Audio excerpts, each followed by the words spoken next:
Bonjour chers éveillés, nous sommes aujourd'hui avec Patrick pour sa lecture de fréquences expérimentales. Je vous souhaite une bonne écoute, on se retrouve tout de suite après. Alors, je vais dire bonjour à tous ceux qui nous écoutent et nous sommes aujourd'hui donc avec Patrick pour sa lecture karmique.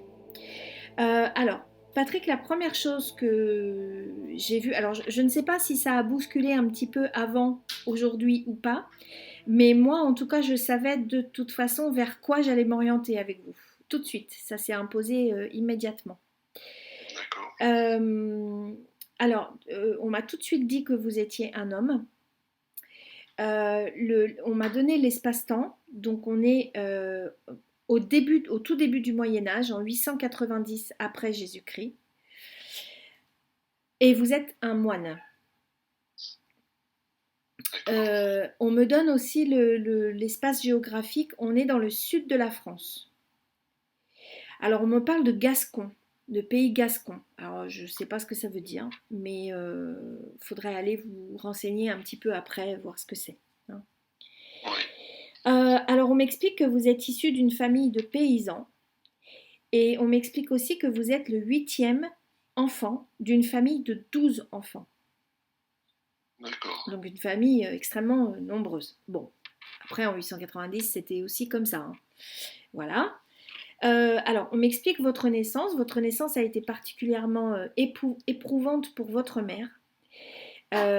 On m'a expliqué que parce que vous êtes le huitième enfant, elle avançait aussi en âge et puis elle avait eu beaucoup de grossesses, beaucoup d'accouchements et aussi de grossesses, vous savez, des fausses couches entre même les grossesses qui sont arrivées à terme. Oui.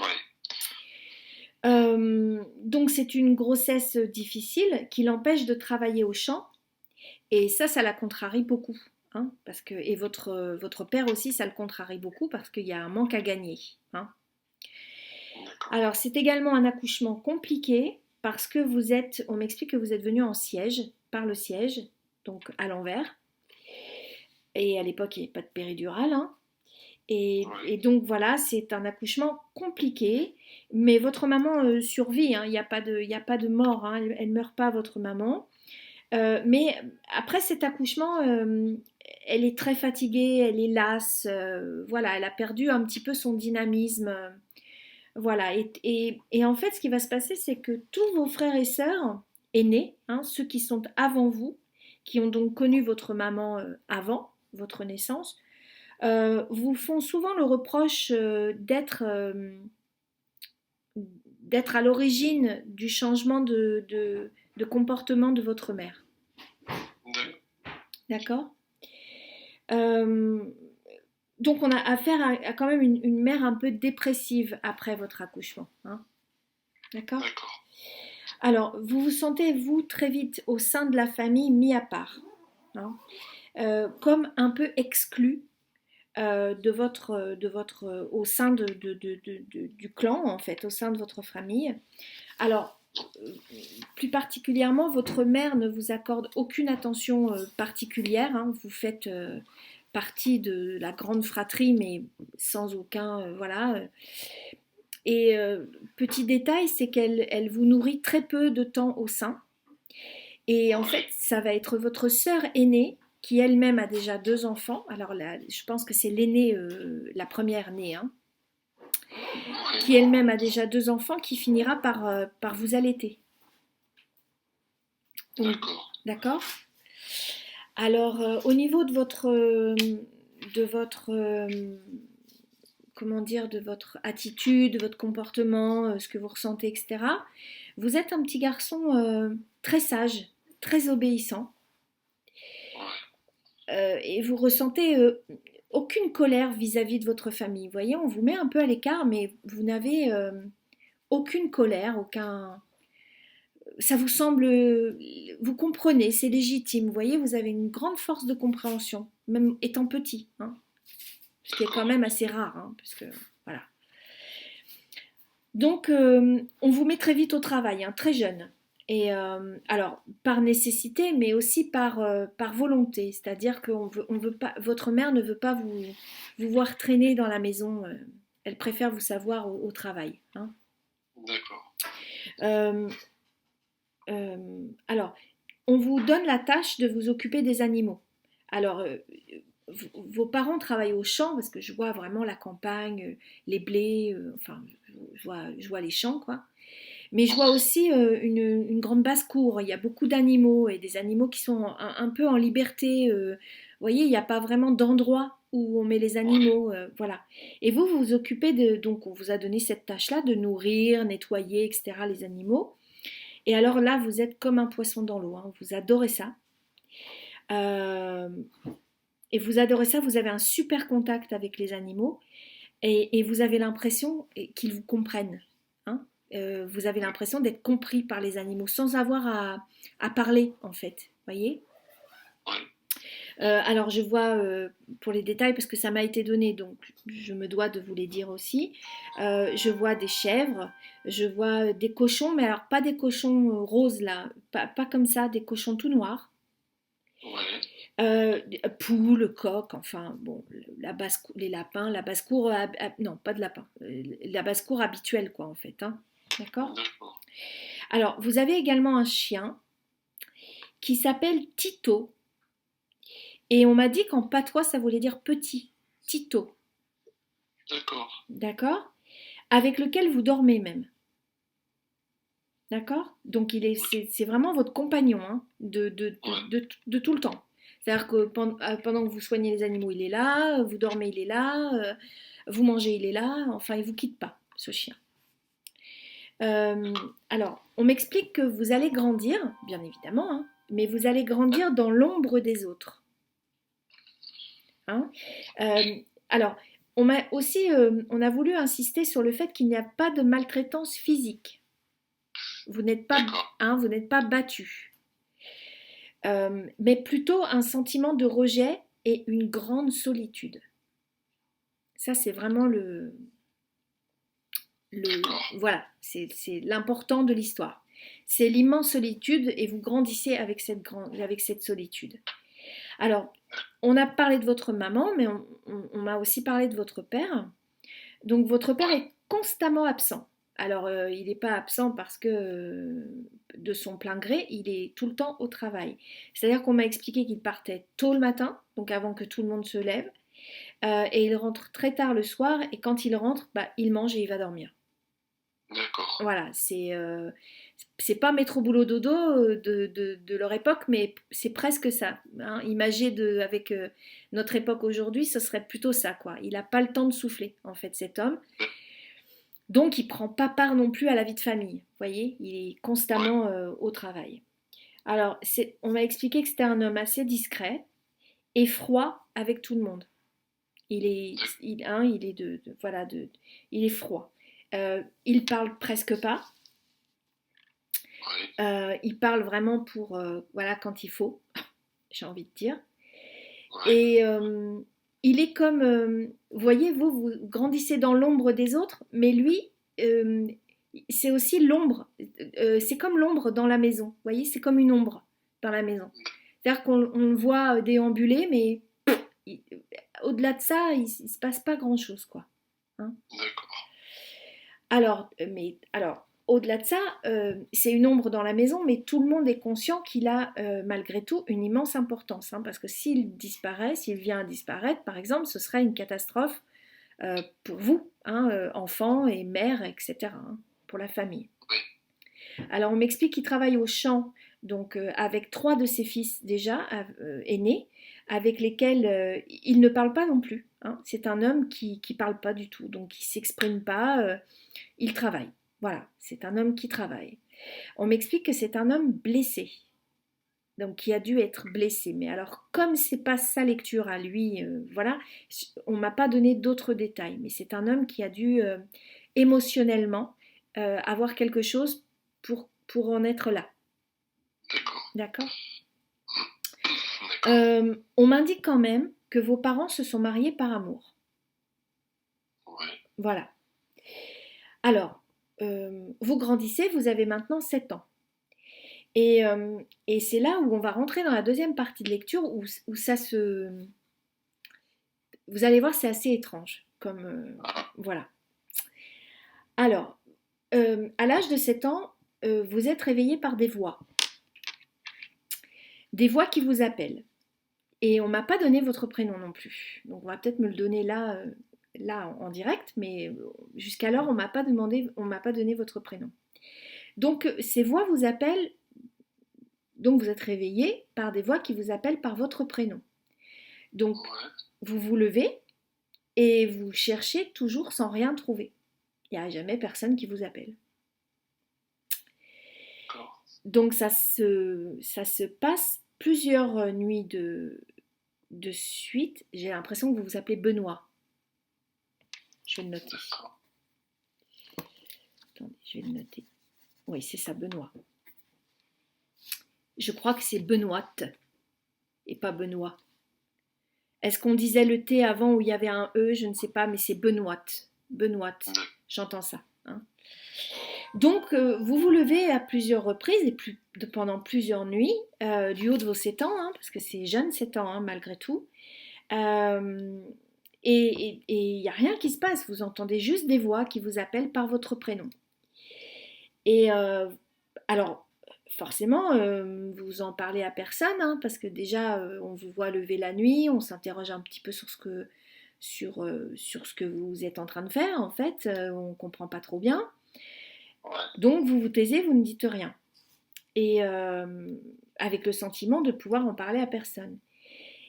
Et alors là, j'ai du mal à vous le dire parce que c'est tellement beau à la fois et un peu spécial, parce qu'on ne se connaît pas du tout, donc je ne sais pas comment vous allez prendre l'info. Ouais. Une nuit, vous avez l'apparition de la Vierge Marie. Donc vous ouvrez les yeux D'accord. et vous voyez Marie. D'accord? Ouais. Et elle vous dit que vous devez être moine. C'est elle qui vous dit tu dois être moine. D'accord. Alors vous avez peur. Hein.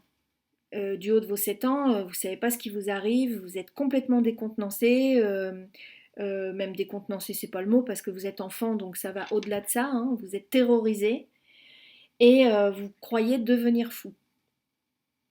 D'accord. D'accord? Alors, vous savez, il y a des histoires racontées, voilà, au niveau de la sorcellerie, les personnes qui disent entendre des voix, etc., communiquent avec le malin et tout ça. Donc, vous avez très très peur qu'on vous dise la même chose de vous et qu'on vous brûle ou qu'on vous tue. Enfin, voilà. Donc vous vivez avec cette peur intérieure et c'est très très fort pour un petit garçon de 7 ans. Hein. Ouais. Euh, euh, Alors, on m'indique que votre religion, quand même, la famille est chrétienne. Alors, on m'indique aussi que ça fait pas longtemps que les chrétiens, je crois, sont réunifiés ou que la chrétienté est en France, puisqu'on on est en France. Euh, mais vous êtes, vous, chrétien quand même. Vous êtes baptisé, etc. Alors, c'est pas la chrétienté d'aujourd'hui, mais vous êtes chrétien. Donc, voilà. D'accord. D'accord. Euh, alors, vous taisez ça. Vous taisez ça et les années passent. Et vous D'accord. allez vous rendre compte que euh, vous avez des dons, des capacités extrasensorielles, parce que vous avez des dons qui s'amplifient, mais vous avez le don de précognition, c'est-à-dire que vous voyez l'avenir. Alors vous avez D'accord. souvent des flashs qui vous perturbent horriblement, des flashs de quelqu'un qui tombe ou de quelqu'un. Alors c'est jamais dramatique, mais voilà, vous savez ce qui va se passer, soit dans les rêves, alors beaucoup dans les rêves, soit vous avez des flashs consciemment hein, qui vous indiquent que tel événement va se passer, etc. D'accord? Alors, de 7 ans à 13 ans, vous vivez avec ça, donc ça fait quand même beaucoup. C'est au niveau du temps, hein, c'est long pour vous en tant qu'enfant. Et à 13 ans, pardon, vous décidez, vous émettez le souhait de devenir moine. Vous osez, voilà, vous osez, parce que Marie, elle ne vient pas qu'une fois, hein, elle vient plusieurs fois. Hein. D'accord. Elle insiste, quoi. Alors, la famille se moque complètement de vous. On vous prend pour un extraterrestre. Hein. Ils vous prennent pas du tout au sérieux. Pas du tout, du tout. Et vos parents s'y opposent formellement. Euh, en émettant le fait que bah, la première des choses, c'est que vous êtes utile au travail. Et que ouais, voilà, il n'y a pas le choix, quoi. Hein. Alors là, vous êtes désespéré parce que vous avez le sentiment d'être appelé quand même ailleurs. Hein, et vous ouais, avez voilà, le sentiment très fort et grandissant, on m'a demandé de vous dire, d'être appelé très fort. Donc alors là, j'avais noté les visites de Marie se répètent de nombreuses fois. Hein, ouais, et vous lui communiquez, alors au fil du temps, vous vous apercevez que vous prenez, comment dire, pas l'habitude, mais au fil des visites, alors c'est pas non plus ouais, tous les soirs, hein, mais c'est, je sais pas, on me dit 5 6 visites quand même dans ce laps de temps, ça fait quand même beaucoup. Hein. ouais, Elle vient vous voir et au fil du temps, ben, vous comprenez que déjà on ne vous veut pas de mal, voilà, j'arrive à le dire dans l'ordre. On ne veut ouais, vous pas de mal et ensuite vous arrivez quand même à communiquer, alors ça c'est de façon télépathique et vous lui communiquez votre désarroi. d'accord. Hein, vous arrivez quand même à communiquer avec elle. Alors, à l'âge de 17 ans, et vous allez attendre quand même longtemps, hein. Ouais, Vous êtes patient. Hein.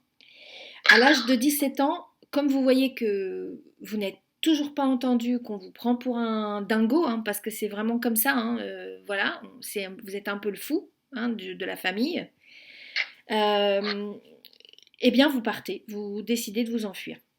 Donc vous prenez quelques affaires, vite fait, enfin c'est un baluchon, hein, voilà, on pourrait dire aujourd'hui. Par contre, vous partez avec votre chien. Vous n'oubliez pas le chien. Alors, quand vous partez, vous n'avez aucun regret ni aucun remords. Vous savez que ça, c'est derrière vous de toute façon. D'accord? d'accord. Alors, vous partez, mais vous partez à l'aventure, complètement à l'aventure. Hein. Vous n'êtes jamais sorti de chez vous, enfin, voilà, vous ne savez pas quel est le monde extérieur, enfin, c'est vraiment la grande aventure. Ouais, Alors, vous avez un peu peur quand même, hein, et vous allez rencontrer quelques temps plus tard, parce que c'est pas tout de suite, mais quelques temps plus tard, je dirais, vous allez naviguer comme ça, vous allez vivre du lapin que vous allez pouvoir tuer sur le chemin, faire un feu. Enfin, vous allez être comme une personne errante. Hein, ouais, pendant quelques temps, je dirais peut-être 5 6 mois, vous voyez.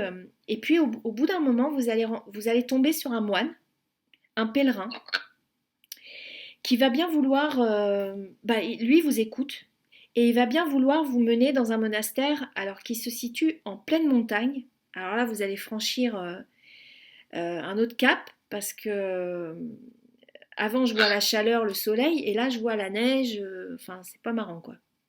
d'accord, Et on est dans les Hautes-Alpes. On m'indique que c'est les Hautes-Alpes. d'accord. Donc vous allez intégrer, là on arrive sur la toute fin de la lecture, vous allez intégrer la communauté, vous allez devenir moine, donc vous Ouais, arrivez quand même à vos fins. Et une fois que vous allez être installé, devenu moine, etc., vous allez vouloir vous livrer et faire des confidences sur vos capacités et vos perceptions ouais, aux autres moines, notamment aux moines supérieurs, etc. Et là encore, personne ne va vous croire. d'accord. Pourtant, on pourrait imaginer que Ouais, vous étiez dans le bon endroit pour être entendu. Eh bien, d'accord. là encore, on ne va pas vous croire. Alors, on m'indique que vous allez devenir un moine copiste. Donc, je pense que le moine copiste, c'est celui qui fait les enluminures, les textes, les livres, qui écrit, je Ouais, pense. Hein. d'accord. Euh, on m'indique que vous allez mourir vieux Ouais, et que vous allez faire, dès lors que vous voyez que de toute façon vous n'êtes pas entendu, vous-même vous allez faire vœu de silence. C'est-à-dire que plus un mot ne sortira de votre bouche. d'accord. D'accord? Ouais, Voilà pour cette lecture, pour le moins ben, passionnante, je trouve, et ah, très, très intrigante, parce que c'est vraiment la première fois que j'ai affaire à ce genre d'expérience, hein, d'incarnation. Donc voilà.